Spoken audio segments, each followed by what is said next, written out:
5 আগস্টের আগে বাংলাদেশে যত মাহফিল করা হতো, মাহফিল কমিটিকে অনেক হয়রানির শিকার হতে হতো। ওসির কাছে যাও, ডিসির কাছে যাও, এসপির কাছে যাও, ঠিক কিনা বলেন? বড় নেতা, ছোট নেতা, ফাতি নেতা, সাথী নেতা, সব নেতার তেলস্মৃতি করে তারপরে মাহফিলের অনুমতি লাগতো। তার মানে 5 আগস্টের পরে এখন আর কোন নেতা ফেতার অনুমতি লাগে না। ডিসি, এসপি, ওসি কারো অনুমতির জন্য কারো কাছে কোরআনের মাহফিলের অনুমতির জন্য যেতে হয় না। তার মানে বাংলাদেশ অন্তত পক্ষে রোজ মাহফিল করাতে এখন শয়তানের চামুন্ডাদের আর পা কাটা লাগবে না, ঠিক কিনা বলেন? শয়তান বেজার, আত্মার অনুচররা বড্ড বেজার। তবে আল্লাহ তাআলার পক্ষ থেকে রহমত এবং বরকত আপনারা এসেছেন, আপনাদের উপর বৃষ্টির মতো বর্ষণ হচ্ছে। সুবহানাল্লাহ বলেন।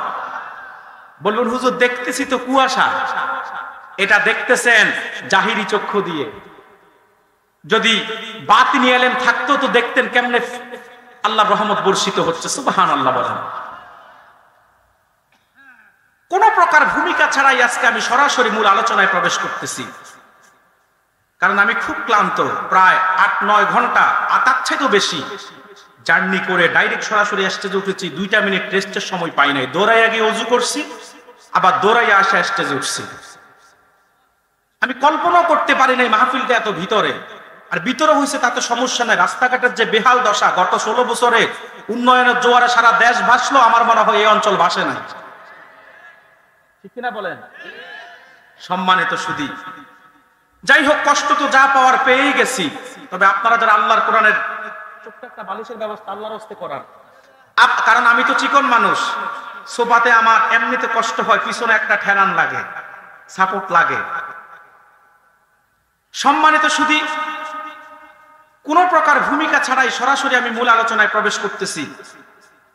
তবে খুব লম্বা সময় আজকে কথা বলবো না, সর্বোচ্চ 1 ঘন্টার মধ্যে আল্লাহর কোরআনের কিছু ব্যাখ্যা শুনিয়ে আমি বিদায় নেব ইনশাআল্লাহ। আপনারা দেখেছেন খুতবাতে আমি তেলাওয়াত করেছি কোরআনুল কারীমের সূরাতুল কলম থেকে প্রথম 4টি আয়াত। এই 4টি আয়াতের আলোকে মুসলিম বিশ্বের সুনির্ভরযোগ্য মুফাসসির মুহাদ্দিসদের দৃষ্টিকোণ থেকে কিছু ব্যাখ্যা শুনিয়ে আমি বিদায় নেব ইনশাআল্লাহ। তবে আপনাদের কাছে আমি জানতে চাই, আপনারা কি ওয়াজ শুনবেন না আওয়াজ শুনবেন? কথা বলে, কারণ তারা রাসূলুল্লাহ চরিত্রের মর্যাদা জানে না। জানবে কিভাবে? কুয়ার ব্যাঙ কখনো সমুদ্রের খবর রাখতে পারে না, ঠিক কিনা বলেন? ব্রাহ্মণ কখনো চাঁদ ধরতে পারে না। তো নাস্তিকদের যোগ্যতার আছে কতটুকু যে আল্লাহর হাবিবের ইজ্জত, চরিত্র, সম্মান বুঝবে? আল্লাহর হাবিবের চরিত্র এত দামি যা সনদ দিতে গিয়ে আল্লাহ বলেছেন কি, ওয়া ইন্নাকা লাআলা খুলুকিন আযীম। সুবহানাল্লাহ বলবেন না? শুধু তাই না ভাইয়েরা, এত দামি চরিত্রের অধিকারী ছিল মুহাম্মদুর রাসূলুল্লাহ। আল্লাহ যা আজিম শব্দ ব্যবহার করেছে, এবার আমি সেই আজিম চরিত্রের কিছু দৃষ্টান্ত আপনাদেরকে দিব। আপনিও বলতে পারেন হুজুর আল্লাহ তো রাসূলের চরিত্রকে আজিম বলেছে, এখন সেই চরিত্রটা কেমন তা তো বর্ণনা করলেন না। আল্লাহ যে হাবিবের চরিত্রের সনদ দিকে আজিম বলেছে, আমি এবার আজিম চরিত্রের কিছু দৃষ্টান্ত আপনাদের সামনে তুলে ধরি। ও চাতকের চয়লার মানুষ, মনে রাখবেন এমন এক আজিম চরিত্র অধিকারী ছিল মুহাম্মদুর রাসূলুল্লাহ, যার চরিত্রের মধ্যে 63 বছরে একটা মিথ্যা কথাও আপনি খুঁজে পাবেন না। অথচ আজকে সেই নবীর উম্মতরা মিথ্যা ছাড়া কথাই বলি না। কথা বলছেন না কেন? এত মিথ্যা কথা বলে, দেখবেন 100টার মধ্যে 85টা কয় মিথ্যা কথা। মিথ্যার জন্য সত্য খুঁজে পাওয়া যায় না। শুধু মিথ্যা কথা বলে তা না, মিথ্যা ছাড়া এখন আমাদের সমাজ ব্যবস্থাও চলে না। অথচ আল্লাহর হাবিব বলেছে ইজা হাদ্দাসা কাযাবা, মিথ্যা বলা মুনাফিকদের আলামত। কথা বলছেন না কেন? ইজা হাদ্দাসা কাযাবা, মিথ্যা বলা মুনাফিকদের আলামত। কিন্তু আজকে মিথ্যা ছাড়া আমরা কথা বলি না। অথচ রাসূলুল্লাহ 63 বছর জিন্দেগিতে একটা মিথ্যা কথাও বলেন না। এটা ছিল তার আজিম চরিত্র। সুবহানাল্লাহ বলবেন না? কিন্তু আজকে মিথ্যা অহরহর, মিথ্যার সমারোহ আমাদের সমাজে। দেখবেন বাপও দেখবেন সন্তানদের বিপদে পড়লে মিথ্যা কথা শিখায়। ওই যে পাওনাদার আসছে বাড়িতে টাকা নেওয়ার জন্য, এখন আপনার কাছে তো টাকা নাই, তো বাপ সন্তানদের পড়াইতেছে আর বলতেছে তোমার চাচা দরজায় কড়া নাড়তেছে, যাইয়া বলো আব্বা বাড়িতে নাই। এখন ছেলেও দরজা খুলা কয় চাচা আব্বা কইছে আব্বা বাড়িতে নাই। কথা বলে না, ঠিক কিনা বলেন? এই মিথ্যা সমাজে আছে না নাই? অথচ আল্লাহ রাসূল 63 বছরে একটা মিথ্যা কথা বলেন নাই। এই হচ্ছে তার আজিম চরিত্রের একটা অংশ। এমন আজিম চরিত্র অধিকারী ছিল মুহাম্মদুর রাসূলুল্লাহ। 63 বছরে একবারের জন্য ওয়াদার বরখেলাপ করেন নাই। অথচ আজকে আমরা ওয়াদা দিই, অহরহ ওয়াদার বরখেলাপ করি। মাইক একটা পাইলেই তো কত ওয়াদা দিই, এহেন করুঙ্গা তেহেন করুঙ্গা, লাঠি কান্দার মে মুগুর বরুঙ্গা। কথা বলছেন না কেন? যেখান দিয়ে সুই চলবে না সেখানে কুড়াইল চালায়া দিব, এমন ওয়াদা দেয় এমন লোক সমাজে আছে না নাই? কিন্তু করার বেলা কিচ্ছু করে না। অথচ আমার নূর নবী মুহাম্মদ সাল্লাল্লাহু আলাইহি সাল্লাম 63 বছরে একবারের জন্য হুজুর ওয়াদা দিয়ে ওয়াদা ভঙ্গ করেন নাই। এটা ছিল আমার নূর নবীর আজিম চরিত্রের একটা অংশ। এত দামি চরিত্র ছিল, আজিম চরিত্র ছিল মুহাম্মদুর রাসূলুল্লাহ। 63 বছরে একবারের জন্য হুজুর আমানতের খেয়ানত করেন নাই। এত বড় আমানতদার ছিল, আরবের কাফেররা পর্যন্ত তিনার কাছে দামি সম্পদগুলা জমা রাখতো। তাদের নেতা আবু জাহেলের কাছে রাখতো না, আবু লাহাবের কাছে রাখতো না। কাফেররা একজন আরেকজনের কয়, নেতার কাছে কেন রাখিস না? কয় রাখবো একরকম, ফিরে পাবো আরেক রকম। কথা বলছেন না কেন? রাখবো একরকম, ফিরে পাবো আরেক রকম। মুহাম্মদের চাইতে আরবের বুকে আমানতদার আর কেউ নাই। মুহাম্মদের চাইতে ভালো মানুষ আরবের বুকে আর কেউ নাই দুনিয়াতে। মুহাম্মদুর রাসূলুল্লাহ আরবের বুকে এত বড় আমানতদার, যেমন রাখবো তেমনি তার কাছে ফিরে পাওয়া যাবে। এত বড় আমানতদার ছিল। রাসূলুল্লাহ যখন হিজরত করে মক্কা থেকে মদিনায় যাবেন, আপনি আমি হইলে তো সব নিয়ে ভাগতাম, কিন্তু আল্লাহর হাবিব সাল্লাল্লাহু আলাইহি সাল্লাম যখন মক্কা থেকে মদিনায় যাবেন, হুজুর বলে, আলী রে, কাফেররা আমার কাছে বিশ্বাস করে দামি সম্পদগুলো জমা রেখেছে। আল্লাহর নির্দেশ আমি মদিনায় চলে যাচ্ছি। আগামীকাল সকালে আমার হিজরতের সংবাদ শুনলে কাফেররা আমার কাছে সম্পদের জন্য আসবে। আমার কাছে আমাকে না ফেলে তারা সম্পদের জন্য কষ্ট পাবে। আলী তুমি থেকে যাও, আগামীকাল কাফেররা যখন তাদের সম্পদগুলোর জন্য আসবে, যার সম্পদ তার মধ্যে বিলি করে দিও। ভাইয়েরা আমার, এত আজিম চরিত্রের অধিকারী ছিল মুহাম্মদুর রাসূলুল্লাহ, যার চরিত্রের মধ্যে দয়া মায়া উদারতার কোনো অভাব ছিল না, কমতি ছিল না। জঙ্গলের ছোট্ট একটা পাখির ছানা পর্যন্ত রাসূলুল্লাহ দয়া থেকে কখনো বঞ্চিত হন নাই। এত আজিম চরিত্রের অধিকারী ছিল মুহাম্মদুর রাসূলুল্লাহ, যার চরিত্রের মধ্যে ইনসাফ এবং আদালতের দৃষ্টান্ত তিনি স্থাপন করেছে। এত বড় ইনসাফওয়ালা ছিল, যখন শিশু বয়সে দত্তক দিলেন হালিমাতুস সাদিয়ার ঘরে। হালিমার আরেকটা সন্তান ছিল। হালিমা রাসূলুল্লাহকে 2 স্তনের দুধ পান করাতে পারে নাই। রাসূল 1 স্তনের দুধ পান করেছে, আরেক স্তনে হুজুর মুখও দেন নাই। ছোট্ট বয়সে মুহাম্মদ ইনসাফ এবং আদালতের দৃষ্টান্ত স্থাপন করেছে। রাসূলুল্লাহর কাছে একদিন এক ইহুদি যুবক এবং মুসলিম যুবক বিচারের জন্য আসলো।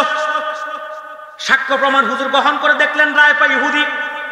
আমরা যদি দেখতাম রায় আমার লোক পায়, তাহলে তো কৌশলে রায়টা ঘুরাইয়া দিতাম, নতুবা সাক্ষী কেনা বেচা করতাম। কথা বলছেন না কেন? কিংবা গোটা রায় 15 বছর শুনানি ঘুরাইতে ঘুরাইতে বার করতাম। কিন্তু আল্লাহর হাবিব এত বড় ইনসাফওয়ালা নবী ছিল, এত বড় আদালত ছিল তার মধ্যে, সাম্য আর মুক্তির ক্ষেত্রে এত অটুট ছিল তিনি। আল্লাহর হাবিব বলল, ইহুদি সব সাক্ষ্য শুনে দেখলো ইহুদি রায় পায়, হুজুর ইহুদির পক্ষে রায় দিয়ে দিল। আল্লাহর হাবিব ইহুদির পক্ষে রায় দিয়ে ইনসাফ এবং আদালতের দৃষ্টান্ত স্থাপন করলো। শুধু তাই না, এমন এক চরিত্র অধিকারী ছিল মুহাম্মদুর রাসূলুল্লাহ, যার চরিত্রের মধ্যে ছিল লজ্জা শরমে ভরা। এত লজ্জা ছিল তার, এত লজ্জা ছিল তার, এত লজ্জা ছিল তার। ছোট্ট বয়সে ছোট্ট ছোট্ট বাচ্চারা যখন মক্কাতে কাবা শরীফের জন্য পাথর নিয়ে যাচ্ছে, সবাই লুঙ্গির গোশ দিয়া পাথর তুলে তারপরে যায়। কেউ লুঙ্গি খুলিও পাথর নেয়, কিন্তু মুহাম্মদের গিটও ধরতে পারে না। লুঙ্গি খোলার জন্য গিট ধরলেই মুহাম্মদুর রাসূলুল্লাহ বেহুশ হয়ে জমিনে পড়ে যায়। এত বড় লজ্জাশীল ছিল রাসূলুল্লাহ, এত বড় লজ্জাশীল ছিল আমার নবী মুহাম্মদুর রাসূলুল্লাহ সাল্লাল্লাহু আলাইহি সাল্লাম। লজ্জার ক্ষেত্রে, শরমের ক্ষেত্রে হুজুর কখনো হুজুর কারোর সাথে আপোষ করেন নাই। কিন্তু দুঃখ নিয়ে বলতে হয়, আজকে সেই রাসূলের উম্মতের লজ্জা নাই বললেই চলে। কথা বলছেন না কেন? আজকে নারী পুরুষের অবাধ মেলামেশা সমাজে আছে না নাই? আজকে বাজারে গেলেও নারী, মাজারে গেলেও নারী। কথা বলছেন না কেন? নারী পুরুষের তো অবাধ মেলামেশা দেখবেন আপনাদের চাতক বাজারে গেলে পুরুষের চাইতে নারী বেশি। ঈদ আসলে তো কোনো কথাই নাই। কথা বলছেন না কেন? একজনের সাথে আরেকজনের গা ঘেঁষাঘেঁষি করে চলাফেরা করে আছে না নাই? আছি আমরা এ কোন জামানায়, লাজ শরম গেছে হারায়। আছি আমরা এ কোন জামানায়, লাজ শরম গেছে হারায়। ভাইরা আমার, এমন এক চরিত্র অধিকারী ছিল মুহাম্মদুর রাসূলুল্লাহ, যার চরিত্র ছিল লজ্জায় ভরা। এমন এক চরিত্র অধিকারী ছিল যার আজিম চরিত্র, কখনো 63 বছরে, যার চরিত্রের মধ্যে কখনো বৈষম্য ছিল না। রাসূলুল্লাহর 11 জন স্ত্রী, 2 জন দাসী, মোট 13 জন অধীনস্থ। আমার নূর নবী কখনো একজনের সাথে আরেকজনের বৈষম্য তৈরি করেন নাই। আপনি আমি তো 2 জন হলেই বৈষম্য তৈরি করি, আছি না নাই? কথা বলছেন না কেন? আল্লাহর হাবিবের কাছে একদিন বিবিরা এসে বলে, ইয়া রাসূলুল্লাহ, ইয়া হাবিবাল্লাহ, আপনি কাকে বেশি ভালোবাসেন? সবাই মনে করছে হুজুর মনে হয় আয়েশার কথা বলবে। কথা বলছেন না কেন? আমার নূর নবীও কারো কথা বলে না। যদি আপনার 2 জন স্ত্রী থাকতো, যদি 2টা আয়েশা কইতো আপনি কারে বেশি ভালোবাসেন, আপনি ছোট বড় খুশি করার জন্য কিন্তু ঠিকই কইতেন তোমারে বেশি ভালোবাসি, কারণ চিন্তা করতেন বড়টার তো বয়স হইছে। কথা বলেন না কেন? কিন্তু রাসূল একবারের জন্য বলে নাই আয়েশাকে ভালোবাসি কিংবা উমককে বেশি ভালোবাসি। হুজুর বলল আগামীকাল বলবো কাকে বেশি ভালোবাসি। কত বড় বৈষম্য মুক্ত চরিত্র ছিল মুহাম্মদুর রাসূলুল্লাহ। রাতের বেলা সব বিবিদের ঘরে হুজুর গেলেন, যাওয়ার সময় খেজুর নিয়ে গেলেন হাদিয়া। সব বিবিকে কিছু কিছু খেজুর হাদিয়া দিলেন। আর হুজুর সব বিবিকে বলে দিলেন, তোমাকে যে খেজুর হাদিয়া দিচ্ছি আরেক বিবি যেন না জানে। এত আস্তে বললেন, আপনাদের মনে কষ্ট হচ্ছে? যদি ঘোষক বলতো যে হুজুরের ওয়াজের মাঝে যে একবার সুবহানাল্লাহ বলবে 10 টাকা, তা আমার মনে হয় শুধু সুবহানাল্লাহ শুনতাম। কথা বলে না, কষ্ট হয়। মাঝে মধ্যে কিছু লোক একটু হাসি দেয় না, মুখ টুক কালো করে রাখে তো ডানে বামে, আমি কষ্ট পাই। আবার স্টেজে না, বাইরে। আমার শ্রোতা হবে একটি, আমি যেমন ইনসাফ নিয়ে কথা বলি, শ্রোতা হবে ইনসাফ বলা। আরে ভাই, দলটার যেটাই থাকুক সেটা মাহফিলের বাইরে থাকবে। কোরআনের উপরে তো কারো দল নাই, আল্লাহ রাসূলের হাদিসের উপরে তো কারো দল নাই। এতটুকুন বিবেক বিবেচনা যার থাকবে সে কখনো আমার কথায় চেহারা কালো করবে, মন বেজার করবে। সম্মানিত সুধী, যে কথা বলছিলাম, কষ্ট হয়। আর 2-4-5 মিনিট আছে ধৈর্য? হ্যাঁ, বিরিয়ানি ঠান্ডা হবে। কে হুজুর আসবে, দোয়া করে দিবে ইনশাআল্লাহ। আমি আর 5-7 মিনিট কষ্ট দিচ্ছি, আমার আরো কিছু কাজ আছে, সময় হয়ে যাবে, আমার অনেক কাজ বাকি আছে। সম্মানিত সুধী, যে কথা বলছিলাম, রাসূলুল্লাহ বলল আগামীকাল, কথা বলে না, জবাব দিব। হুজুর সব বিবির ঘরে গেলেন, খেজুর হাদিয়া দিলেন, আর বলল তোমাকে যে দিছি আরেক বিবি জানো। পরের দিন সব বিবিরা হাজির, হুজুর আপনি তো বলছেন আজকে বলবেন কাকে বেশি ভালোবাসেন। আল্লাহর হাবিব বলল গতকাল যাকে আমি খেজুর হাদিয়া দিয়েছি তাকেই বেশি ভালোবাসি। এখন সব বিবিকেই তো খেজুর হাদিয়া দিয়েছে, মনে মনে সবাই খুশি, কিন্তু একজন আর একজন রে কয় না। কি চরিত্র! এজন্যই তো আল্লাহ বলছে ওয়া ইন্নাকা লাআলা খুলুকিন আযীম। এখন এবার আপনারা মিলান নিজেদের সাথে, রাসূলুল্লাহ সেই চরিত্রকে গ্রহণ করতে পেরেছেন? কথা বলে না। আমরা মুসলমান দুঃখ নিয়ে বলতে হয়, কেন বলি? কারণ সর্বঙ্গে ব্যথা, ওষুধ দিব কোথায়? আজকে আমরা মুসলমান রাসূলুল্লাহ শাহাদীর চরিত্রকে গ্রহণ করতে পারি নাই। গ্রহণ করছি কাদেরটা? যত মালাউন তাগুত নাস্তিক, Abraham Lincoln, George Washington, Socrates, Lenin, Pythagoras, Hitler, Karl Marx, Hugo Chavez, Bertrand Russell, Shakespeare, Rabindranath Thakur. এরপর আমার দেশের যুবকরা আদর্শ গ্রহণ করছে শাকিব খান, সালমান খান, শাহরুখ খান, ঠিক কিনা বলেন? আবার কেউ আদর্শ গ্রহণ করছে নেইমার, মাসি, মোসা, মেসি, কি কি নাম আছে না? কথা বলে না। এমন মানে দেখবেন আর্জেন্টিনা ব্রাজিলের খেলা আসলে 2 মাস পর্যন্ত নেইমার আর মেসি 10 নাম্বার জার্সি গা থেকে খোলেই না। অথচ এরাই দেখবেন সপ্তাহে একদিন জুমার নামাজটা পড়তে মসজিদে যায়, পাঞ্জাবিটা পর্যন্ত গায়ে দিয়ে যায় না। কথা বলছেন না কেন? বছরে একবার চইলার এত সুন্দর আয়োজনের মাহফিল, এত চমৎকার আয়োজন, মাহফিল কর্তৃপক্ষের কত সুশৃঙ্খল ব্যবস্থা, কত সুন্দর রুচি, সাউন্ড সিস্টেম কত ভালো, প্যান্ডেল কত সুন্দর, কত গোছানো, কত দায়িত্বশীলরা বেশ লাগিয়ে রেখেছে। তার মানে দায়িত্বশীলের সংখ্যা ওই মাহফিলে বেশি। এত বড় মাহফিলের আয়োজন প্রতি বছর একবার তারা করে, কিন্তু কত মুসলমানের সন্তান যুবক ভাইরা আসছে, মাথায় টুপিটা পর্যন্ত নাই। অথচ এরাই আর্জেন্টিনা ব্রাজিলের জার্সি গা থেকে খোলেই না। কথা বলছেন না কেন? আজকে সংস্কৃতির ক্ষেত্রে আমরা গ্রহণ করছি বেঈমানদেরটা। দুঃখজনক হলেও বলতে হয়, দেখবেন মুসলমানের সন্তান কখন জারবির অমাবস্য শুরু হয় খবরই নাই। আশুরা 10 মুহররম আমাদের সংস্কৃতি অনেক যুবক ভাই জানেই না। কথা বলছেন না কেন? ঈদে মিলাদুন নবী আমাদের সংস্কৃতি অনেকে জানেই না, আমাদের উৎসব এটা অনেকে জানেই না। ঈদুল ফিতর, ঈদুল আযহা, লাইলাতুল বারাত, লাইলাতুল মেরাজ, সুন্নাত তরিকা কিভাবে পালন করব কত যুবক যে জানেই না। অথচ এরাই দেখবেন আজকে ডিসেম্বরের 7 তারিখ 31শে ডিসেম্বর কবে আসবে, 31st নাইট পালন করবে, এখন থেকেই তো কত যুবকের প্রস্তুতি চলছে কি চলছে না। আবার পহেলা বৈশাখ আসবে, বাঙালি সংস্কৃতির নামে সাজে সাজবে, বাঙালি সাজা, পান্তা খাবে, ইলিশ খাবে, পচা বাদ দিয়ে বছর শুরু করবে। কথা বলছেন না কেন? একতারা দোতারা সেতারা তাম্বুরা জাম্বুরা বাজাবে, মঙ্গল শোভাযাত্রা করবে, গান গাইবে, আমার বাংলা মায়ের একতার আসর কতই ভালোবাসি, তোরা বাজারে ডোল বাজারে বাসি। কি আছে না নাই? আবার কেউ কেউ রমনার বটমূলে কথা হবে প্রাণ খুলে, আমি শুধু কথা তো কষ্টা দূরের আকাম কুকাম সব করস। কথা বলছেন না কেন? এই হচ্ছে আমাদের যুবকদের সংস্কৃতি পালনের অবস্থা। আবার কেউ কেউ সারা বছর মেসেঞ্জারে আর অফলাইনে ফোনে কথা কইয়া শুকনা ভালোবাসা আদান প্রদান করে। এখন তারা ভালোবাসা সরাসরি আদান প্রদানের জন্য একটা উৎসব বানিয়ে দিছে বেঈমানরা, পশ্চিমারা, ভ্যালেন্টাইন্স ডে। কথা বলছেন না কেন? 14 ফেব্রুয়ারি আসলে পার্কের চিপায় চাপায় হোটেল রেস্তোরাঁয় গিয়ে প্রেমিকার সাথে ভালোবাসা আদান প্রদান করে। আজকে মুসলমানরা পশ্চিমাদের সব ট্যাবলেট কেউ পানি দিয়ে গিলছে, কেউ পানি ছাড়া গিলছে। ও মুসলমান যুবক, তোমার কপাল পড়ে গেছে, পশ্চিমা যা ফাঁদ পাচ্ছে সব তুমি পা দিছ। চূড়ান্ত পর্যায়ে তোমাকে ধ্বংস করার জন্য পশ্চিমারা হাতে তুলে দিয়েছে স্মার্টফোন। কথা বলছেন না কেন? বলবো না, আপনি কি স্মার্টফোনের বিরোধিতা করছেন কিনা? না। এই যে এখানে কয়েকটা চ্যানেল লাইভ করতেছে, তাদের এই লাইভ করার কারণে সইলাতে শুধু আপনারা যে 1-1.5 হাজার লোক আছেন তা না, কয়েক হাজার লোক হয়তো আমেরিকা, লন্ডন, ফ্রান্স, কানাডা, পৃথিবীর বিভিন্ন প্রান্তে বসে বসে মাহফিল দেখতেছে। এটা পজিটিভ দিক। কিন্তু 80% লোকই তো নেগেটিভটা গ্রহণ করছে, বিশেষ করে যুবকরা। এই স্মার্টফোন পাইয়া আর দুনিয়ার কোনো কিছুর হুঁশ আর এখন নাই। দেখবেন কত যুবক আগে চইলা যুবকরা একটু ফ্রি পাইলে কিংবা বিকালবেলা আসরের পরের সময়টা রাস্তার পাশে, খালের পাশে, বিলের পাশে, গাছতলায় বসে বসে বিভিন্ন লোকের জীবনী পড়তো, বই পড়তো, উপন্যাস পড়তো। আর এখন 24 ঘন্টার মধ্যে 6 ঘন্টা ঘুম ব্যতীত 18 ঘন্টায় মোবাইল নিয়ে মুনাজাত ধরে থাকে।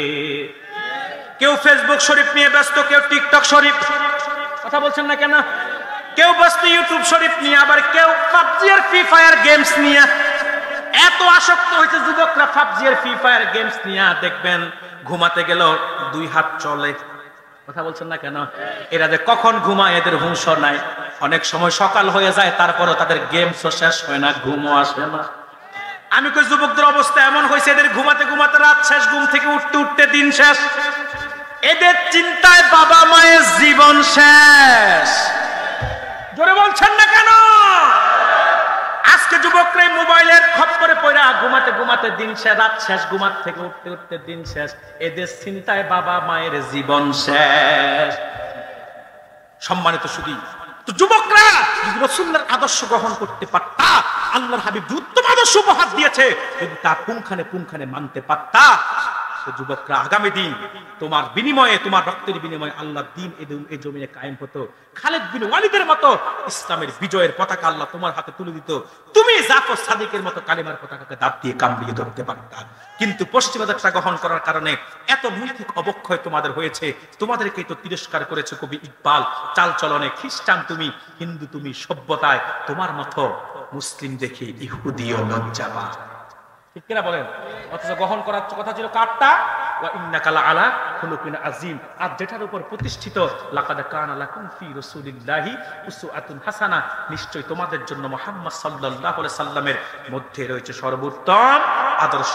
সেই আদর্শটা কোন চরিত্রের? আজিম চরিত্রে। যদি গ্রহণ করতে পারতেন তাহলে পৃথিবীতে পাবেন পবিত্র কল্যাণ, আর আখিরাতে পেতেন নাজাত, মুক্তি। আমি আর লম্বা করলাম না। যে 4টি আয়াত তেলাওয়াত করেছি তার উপরে কিছু কথা বলেছি। আল্লাহ তাআলা আমাদেরকে আমল করার তৌফিক ভিক্ষা দান করুন। সাদাকাল্লাহুল আযীম ওয়া সাদাকা রাসূলুহুন নাবিয়্যুল কারীম ওয়া নাহনু আলা যালিকা মিনাশ শাহিদিন ওয়াশ শাকিরিন ওয়াল হামদুলিল্লাহি রাব্বিল আলামিন। এবার আমি বাংলাদেশের যেখানে যাই 6টি সম্প্রদায়ের ব্যাপারে জাতিকে সতর্কতা দিয়ে থাকি, আজও দিব। তার আগে একটি দোয়া চাইব। আমি একটি প্রতিষ্ঠান করেছি, কমপ্লেক্স, মারকাজুস সুন্নাহ কমপ্লেক্স। এই প্রতিষ্ঠানের জন্য আপনাদের কাছে দোয়া চাই। দোয়া করবেন না? 10টা প্রতিষ্ঠান এই কমপ্লেক্সে। এক কমপ্লেক্সে 10টা প্রতিষ্ঠান আছে। মহিলা মাদ্রাসা, হাফিজি মাদ্রাসা, কিতাব বিভাগ, এতিমখানা, লিল্লা বোর্ডিং, এরপরে বালকদের মডেল মাদ্রাসা, এরপরে খানকা, মসজিদ, সব মিলেই আলহামদুলিল্লাহ 83 শতক জায়গার উপরে, যেখানে 1 শতক জায়গার দাম 5 লক্ষ টাকা বাজারের উপরে, 83 শতক জায়গার উপরে প্রতিষ্ঠান আমি করেছি, সব নিজের টাকা। আলহামদুলিল্লাহ বলবেন না? বক্তারা তো হাদিয়া জানে, বাড়ি করে, গাড়ি করে, 2-3টা বিয়ে করে। কথা বলে না? আমি চেষ্টা করেছি আল্লাহর দ্বীনের একটা দুর্গ বানাতে, সারা জীবন চেষ্টা করে যাব আমার ইচ্ছা পরিপূর্ণ একটি বিশ্ববিদ্যালয় সেখানে করা, যদি আল্লাহ আমাকে তৌফিক দেয় এবং সুযোগ করে দেয়।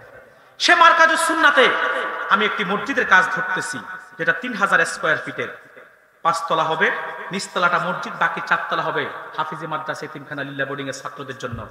সেটা 3000 স্কয়ার ফিট, খরচ হবে 3 কোটি টাকা। কত কোটি? ইঞ্জিনিয়ার আমাকে 3 কোটি টাকার এস্টিমেট দিয়েছে। আমি একটা সিদ্ধান্ত নিয়েছি যে মারকাজুস সুন্নাহ সব তো নিজে করেছি, বাকিগুলো নিজেই করবো ইনশাআল্লাহ, তবে মসজিদটা করব 3 লক্ষ লোকের অনুদানে। কত লক্ষ? আমি তো সারা বাংলাদেশ ঘুরি, আলহামদুলিল্লাহ আল্লাহর দয়ায় সারা বাংলাদেশে যারা আমাকে ভালোবাসে 3 লক্ষ লোকের অনুদানে মসজিদটা করব। 3 লক্ষ লোক থেকে 100টা করে টাকা নিব। কত টাকা? আলহামদুলিল্লাহ বাংলাদেশের যেখানে যাই আমার সকল প্রিয়জনদেরকে 3 লক্ষ লোকের একজন করে নেই, যে ভাই 3 লক্ষ লোকের 100 টাকা করে, 3 লক্ষ লোক 100 করে টাকা দিলে 3 কোটি টাকা হবে, আর এই 3000 স্কয়ার ফিটের মসজিদটা হবে। এটা কি কারো কাছে কি কোনো কঠিন আবদার? 10,000, 20,000, 50,000 টাকা চাইলে কেউ রাগও করতে পারে, ঠিক না? কিন্তু 100 টাকা চাইলে যে কেউ দিতে রাজি। এই জন্য আমি বিদায়ের আগে আজকে এখানেও আবদার করব, মাঠে আমার সফর সঙ্গে কুপন নিয়ে যাবে, 100 টাকার কুপন। মসজিদের ডিজাইনটাও সেখানে আছে, রাগ করবেন না, সমালোচনা করবেন না। আমার এই মসজিদের কাজটা সহজ করে দেওয়ার জন্য আপনাদের কাছেও 100 টাকা করে টাকা আবদার করবো বিদায়ের আগে। যদি সম্ভব থাকে, আল্লাহ সামর্থ্য দেয়, হালাল রুজি থেকে 100 টাকা আমার সফর সঙ্গে যাবে, তার কাছে দ্রুত করো, আমি নেমে যাবো এখন, তার কাছে 100 টাকা করে টাকা দিয়ে একটা করে কুপন আপনারা নেবেন। এখন আমি আপনাদেরকে 6টি সম্প্রদায়ের ব্যাপারে সজাগ করব, সতর্ক করব। আপনারা জানেন ইসলাম ও মুসলমানের বিরুদ্ধে বাংলাদেশে এখন 6টি সম্প্রদায় কাজ করে। বলুন কতটা সম্প্রদায়? 6টি সম্প্রদায়। প্রথম হচ্ছে কাদিয়ানী সম্প্রদায়। বলুন কোন সম্প্রদায়? কাদিয়ানী সম্প্রদায়। মনে রাখবেন, এরা রাসূলুল্লাহর খতমে নবুয়তকে অস্বীকার করে, এরা শেষ দরজার কুখ্যাত কাফের। কাদিয়ানীদেরকে যারা কাফের বলবে না, তারাও কাফের, ঠিক কিনা বলেন? আমরা অন্তর্বর্তীকালীন সরকারের কাছে অনুরোধ করব, আজকে বছরকে বছর আলেম ওলামারা কাদিয়ানীদেরকে রাষ্ট্রীয়ভাবে অমুসলিম ঘোষণার আন্দোলন করে যাচ্ছে। আল্লাহর রাস্তায় অন্তত পক্ষে আগামী নির্বাচনের আগে আপনি রাষ্ট্রীয়ভাবে কাদিয়ানীদেরকে অমুসলিম ঘোষণা করে দেন, ঠিক কিনা বলেন? 2, বাংলাদেশে আরেকটা সম্প্রদায় ইসলাম ও মুসলমানের বিরুদ্ধে কাজ করে যাচ্ছে, সেটা হচ্ছে খ্রিস্টান মিশনারি। কি নাম বললাম? কথা বলে না, আর কথাগুলো মনোযোগ দিয়ে শোনেন না। কি নাম? খ্রিস্টান মিশনারি। এরা নাম দিচ্ছে ঈসাই তরিকাভুক্ত মুসলমান। এরা ঈসাই মুসাই কিচ্ছু না, এরা আদবে খ্রিস্টান। এরা কি? খ্রিস্টান। এদের ব্যাপারে সজাগ থাকবেন, সতর্ক থাকবেন। তৃতীয়ত আরেকটা সম্প্রদায় এদেশ ইসলাম মুসলমানের বিরুদ্ধে কাজ করতেছে, সেটা হচ্ছে হিজবুত তাওহীদ। কি নাম বললাম? হিজবুত তাওহীদ। মনে রাখবেন, বাইজিদ খান পন্নির দল সেলিম যে কাজটা করে যাচ্ছে হিজবুত তাওহীদের ব্যানারে, এরা হিজবুত তাওহীদ নয়, এরা হিজবুত শয়তান। এরা কি বললাম? সাবধান যুবকরা, এদের খপ্পরে পা দিবা না। রাজি আছে তো ইনশাআল্লাহ? চতুর্থত আরেকটি সম্প্রদায় এদেশ ইসলাম ও মুসলমানের বিরুদ্ধে কাজ করতেছে। হুজুরকে নিয়ে আসেন, শ্রদ্ধার সাথে আদবের সাথে হুজুরকে মঞ্চে নিয়ে আসেন। চতুর্থত আরেকটি সম্প্রদায় ইসলাম ও মুসলমানের বিরুদ্ধে কাজ করতেছে, সেটি হচ্ছে আহলে কোরআন। কি নাম বললাম? আহলে কোরআন। মনে রাখবেন, রাসূলের উম্মত কখনো আহলে কোরআন হতে পারে? কথা বলছেন না কেন? আহলে কোরআন হতে পারে না। এরা যারা আহলে কোরআন দাবি করে, সবকটা আহলে শয়তান।